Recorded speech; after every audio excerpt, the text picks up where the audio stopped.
Nous sommes les enfants importeurs du Congo. Quant à moi, je m'exprime. Pourquoi pas toi, mon frère? Yoka biso, hey, hey. Yoka biso, hey. Yoka biso, hey, hey.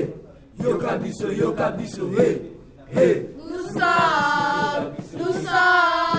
Nous sommes les enfants importeurs du Congo. Quant à moi, je m'exprime. Pourquoi pas toi, mon frère? Yoka biso, hey, hey. Yoka biso, hey. Yoka biso, hey, hey. Yoka biso, hey, hey. Nous sommes les enfants. La voix De l'enfant. La voix de l'enfant. Pour un Congo digne des enfants. Bonjour, madame, mademoiselle et messieurs. Ça nous fait vraiment un grand plaisir de vous savoir devant votre petit écran pour suivre cette émission, une nouvelle émission, La Voix de l'Enfant pour ce jour. Et sachez que pour cette émission, je ne suis pas seule sur le plateau, je suis avec de nombreux enfants, comme vous l'avez senti dans le slogan qu'ils ont eu à lancer. Et je suis aussi avec le réseau de journalistes Amis des enfants qui sont là pour que nous puissions ensemble faire cette émission où nous devons donner de la voix aux enfants.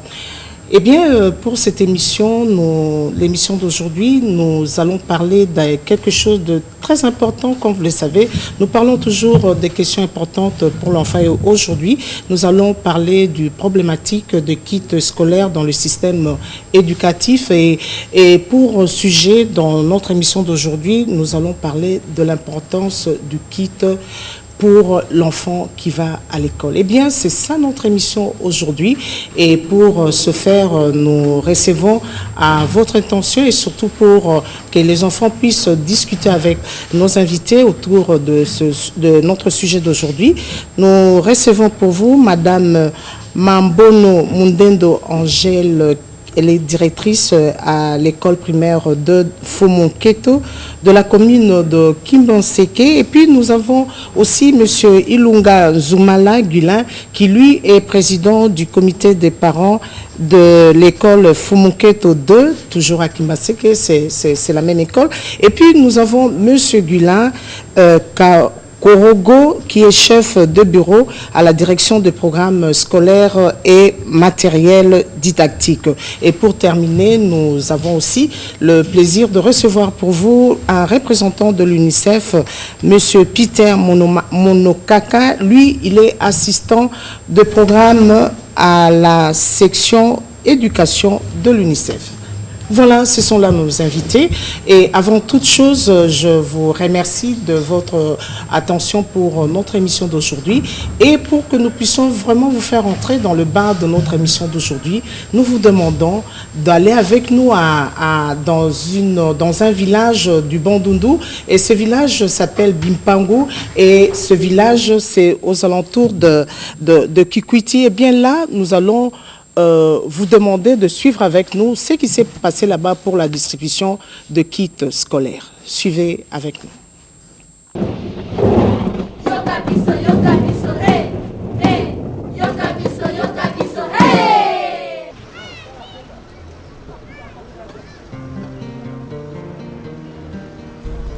En République démocratique du Congo, 7 400 000 enfants ne vont pas jusqu'au bout de l'école primaire, selon les enquêtes nationales par GRAP, à indicateurs multiples de 2012. Les raisons de cette situation sont diverses. L'éducation reste fortement financée par les parents. Pour beaucoup d'entre eux, les frais d'achat des fournitures scolaires sont inabordables.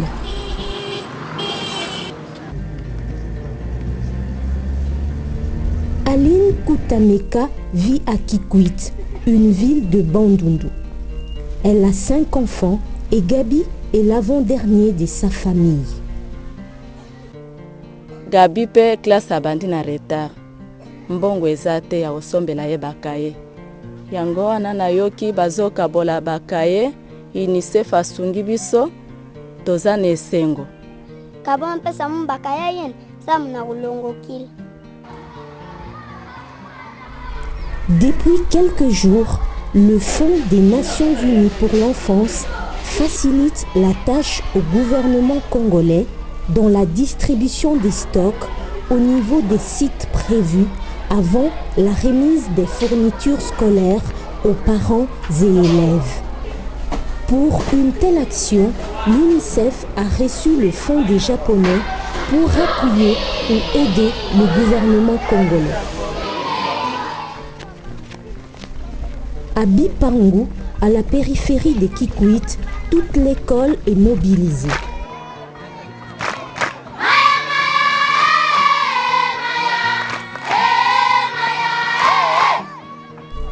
Pour Aline, comme pour les autres parents, les cahiers, les crayons et les stylos que distribue l'UNICEF viennent combler le déficit. C'est pour nous un soulagement, je dirais un appui matériel important, un réconfort. On n'a pas acheté, mais on nous a donné et c'est bien pour nous.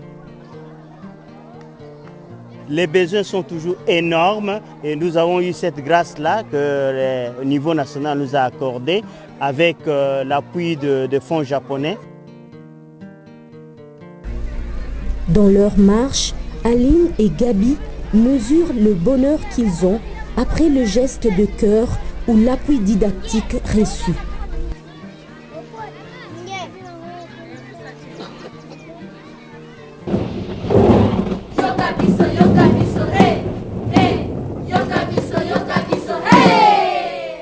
Chers téléspectateurs, nous pensons que vous avez suivi avec beaucoup d'intérêt ce document. Vous avez eu à faire le tour avec nous à Bipangu, dans le Bandundu, à Kikwit. Eh bien, vous avez vu comment les kits scolaires ont été distribués aux enfants. Mais revenons ici sur le plateau. Nous avons avec nous les invités. La première question que nous allons devoir les poser avant que les enfants reporters ne posent les questions. Nous vous demanderons de pouvoir réagir à ce document que vous venez de suivre sur l'enfant Gabi. On nous l'a cité, il a 5 ans, il est d'une famille de 5 enfants et lui, il a eu cette chance-là de recevoir de kits scolaires et c'est là-bas au Bandundu, on a choisi cette école-là. Le document était là, vous l'avez suivi. Quelle est votre réaction à ça, Madame Angèle, vous qui êtes directrice à l'école primaire de Fumuketo de Kimbanzeke? D'accord. Par rapport au document que nous venons de suivre, nous sommes école Amis des enfants. Nous avons suivi la formation, c'était pendant les grandes vacances. Et après cette formation-là, on nous a donné aussi la date à laquelle on devrait nous remettre les kits. Et l'UNICEF nous est venu en aide, on nous a donné les cahiers, on nous a donné des bics, il y avait des kits pour enseignants aussi. Donc tout ce qu'ils ont fait dans ces villages-là à Kikwit, ils ont fait ça aussi pour les élèves de Kinshasa.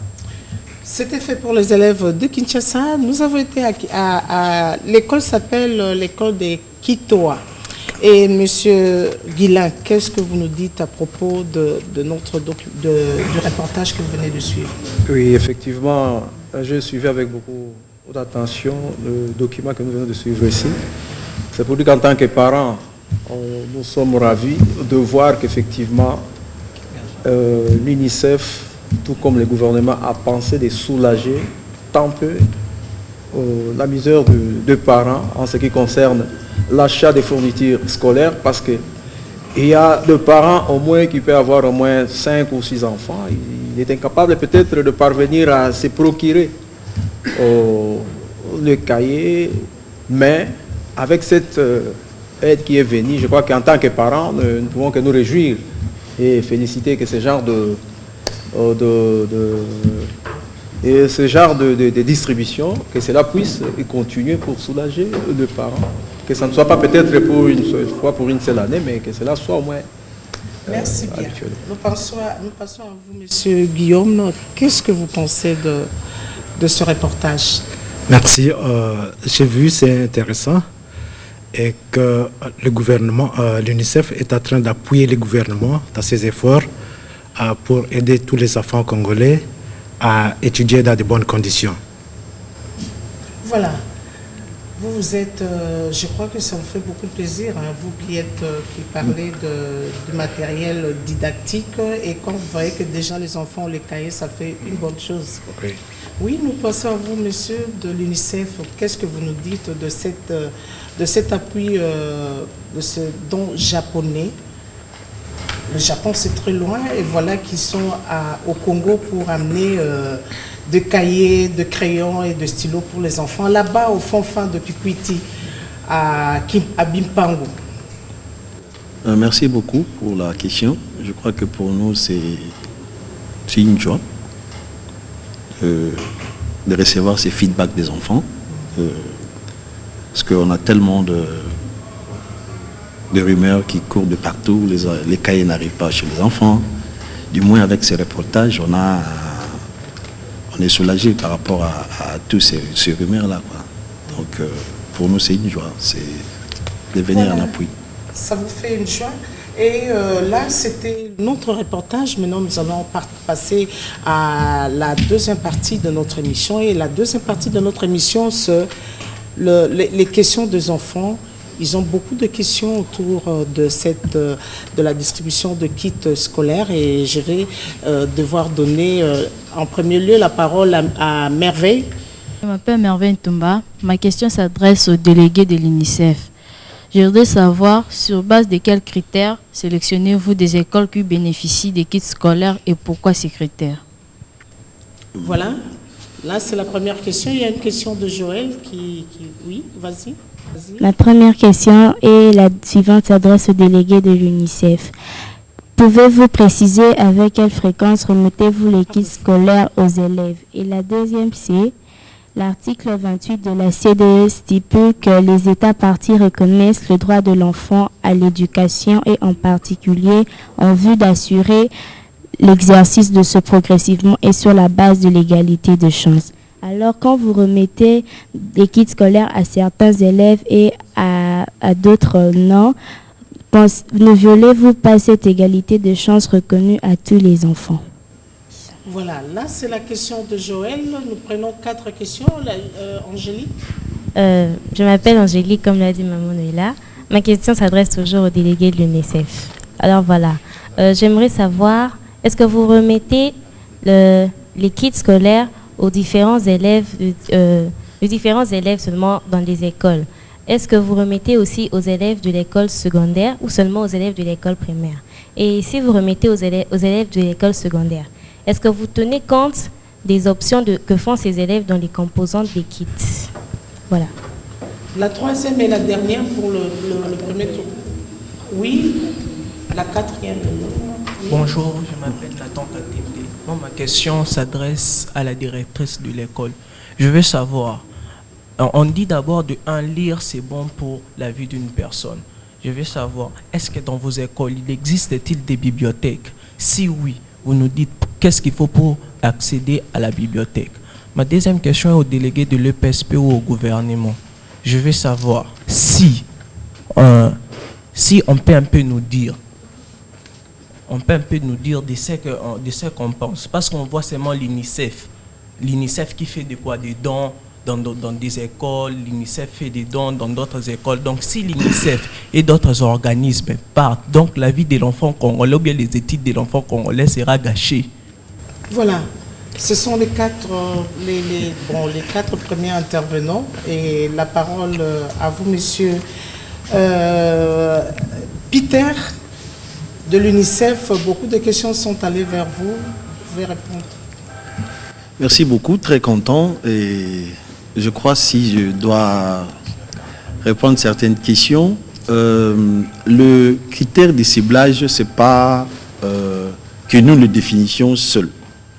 En fait, l'UNICEF vient en appui au gouvernement. C'est-à-dire, il y a d'abord, nous voulons tant soit peu soulager le parent, la charge du parent, pour simplement aider qu'il y ait beaucoup d'enfants à l'école.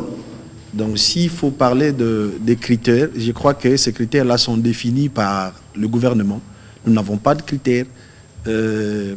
Rachel, sur le même ordre, je crois que le cahier qu'on donne, la fréquence qu'on donne le cahier, c'est par rapport à la rentrée scolaire.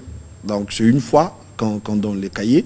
Et je crois que nous donnons ces cahiers non pour qu'il y ait cette différence ou laisser les autres, c'est par rapport au financement que nous recevons.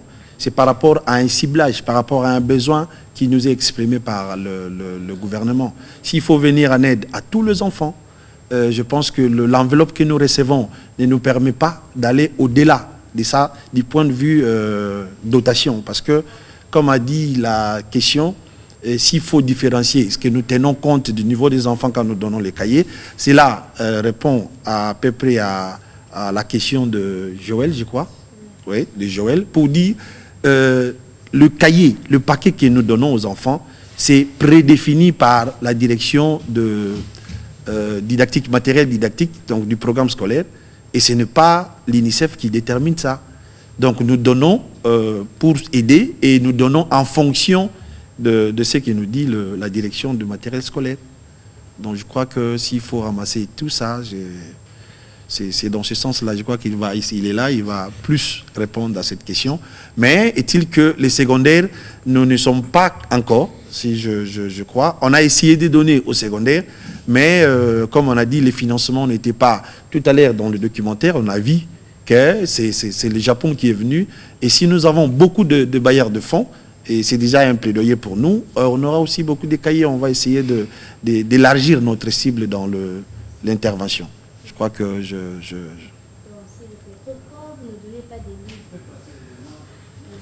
Parce que quand on voit kit scolaire, ça parle un peu de fourniture. On fait allusion aux fournitures scolaires. Mais les fournitures scolaires, on retrouve beaucoup de choses, des sacs, ainsi de suite. Et pourquoi vous donnez que des cahiers au lieu des livres, je crois que des sacs, des trucs du genre? Je crois que le mot kit ne dépend pas de Joël ou de Peter. Le mot kit dépend du donateur. Joël peut donner un kit, il dit je vais donner un micro. C'est kit Joël. Donc quand nous donnons les kits, nous ne devons pas donner, nous n'avons pas cette gamme-là variée. Nous donnons notre kit, nous l'appelons kit parce que c'est un paquet pour nous, pour venir en aide à un individu.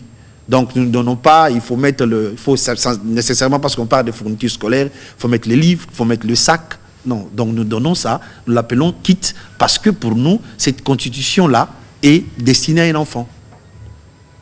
Voilà, les autres questions étaient adressées à Madame la directrice. Oui. Est-ce qu'il y a une bibliothèque chez vous? Oui, par rapport à la question que Nathan venait tout à l'heure de me poser, moi particulièrement dans mon école, j'ai une bibliothèque scolaire. J'ai acheté des livres. Les livres que j'ai achetés, ce n'est pas avec mon argent, c'est ce que les parents payent et il y a un pourcentage qui est alloué pour l'achat de ces livres-là. Et dernièrement, d'ailleurs, on avait de contrôle autour de ces frais-là, de l'achat des livres pour nos bibliothèques. Et Nathan a aussi posé la question pour connaître l'accès. Si on donne quelque chose pour avoir un manuel pour la lecture, non, c'est gratuit. Dès qu'un enfant présente cette opportunité-là de faire la lecture, il vient auprès du CIRECOL, il retire le manuel, on écrit son nom, il signe. Après la lecture, il vient nous remettre les livres au bureau. Mais ce n'est pas dit qu'on doit donner quelque chose, puisque c'est l'argent qui est alloué pour l'achat de ces livres-là. Mais au cas où l'enfant perdait ces livres-là, il est sanctionné de payer ces livres. Donc on ne peut pas laisser la facilité à tout le monde. Il vient, il prend les livres, il perd ça et après, où est-ce que nous aurons encore l'argent pour en procurer d'autres livres? Mais l'accès est libre et c'est sans condition. Mais pardon, quand vous dites que si l'élève perd les livres, oui, il doit acheter, mais l'argent diminue.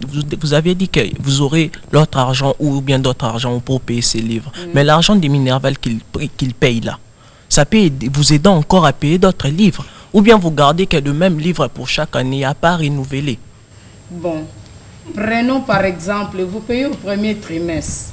Il y a un montant, un pourcentage qui est alloué pour l'achat des livres. Donc c'est un montant vraiment qui est insignifiant.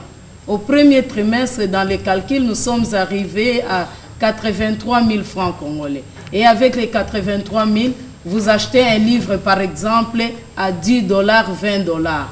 Si maintenant l'école, il y a des rubriques qui sont très bien précisées, ça c'est pour l'achat des livres, ça c'est pour telle autre préoccupation. Si maintenant toi tu perds un livre, un autre vient encore retirer, il le perd aussi, donc toute une chaîne comme ça. Nous risquerons de ne plus avoir de livres. Ça c'est une sanction pour que l'enfant arrive du moins à très bien maintenir ces livres-là. Il ne peut pas les perdre. S'il trouve déjà la sanction qu'en perdant, je vais payer ça, en tout cas il va conserver ça d'une très bonne façon. Oui, je peux peut-être pas abonder dans le même sens que Nathan, mais j'ai une petite question à poser autour de livres que vous avez dans vos bibliothèques. Est-ce que le fait de sanctionner comme ça, vous ne trouvez pas que ça peut pousser les enfants à ne plus venir à la bibliothèque? Merci pour cette préoccupation. Oui. Bon, ça c'est pour faire peur à l'enfant. Oui. Mais dans les cas où il perd les livres, si un livre coûte 10 $, on fera appel aux parents, on verra quel sera l'apport du parent et quel sera l'apport de l'école. Voilà, merci beaucoup. Je crois que vous êtes... oui. On ne m'a pas répondu à une seule question. Oui, c'était laquelle réponse? J'ai posé la question au gouvernement. Je veux savoir...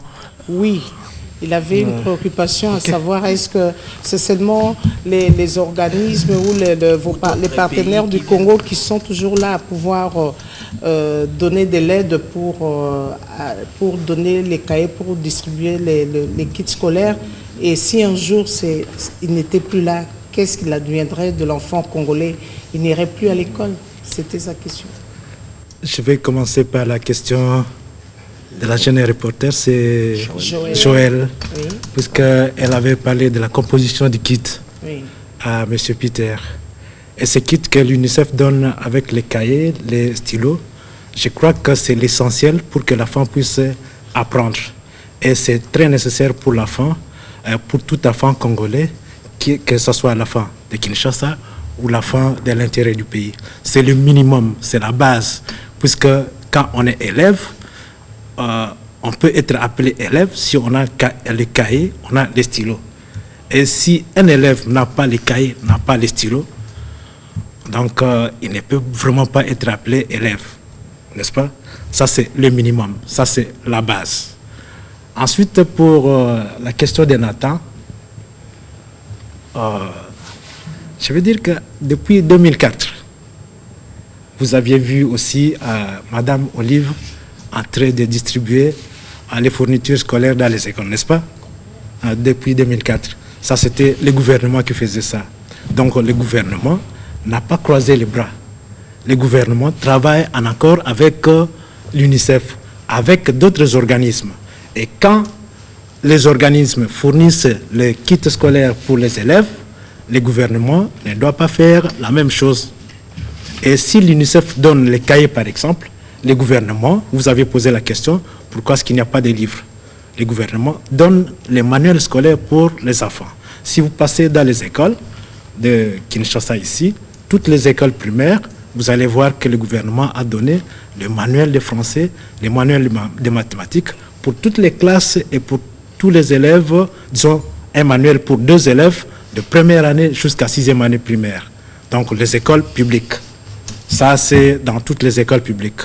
Et le gouvernement est en train de faire un effort pour que d'ici 2014, qu'on puisse aussi doter tous les élèves de manuels de sciences et des manuels pour les compétences de vie courante. Ça, c'est dans le programme du gouvernement.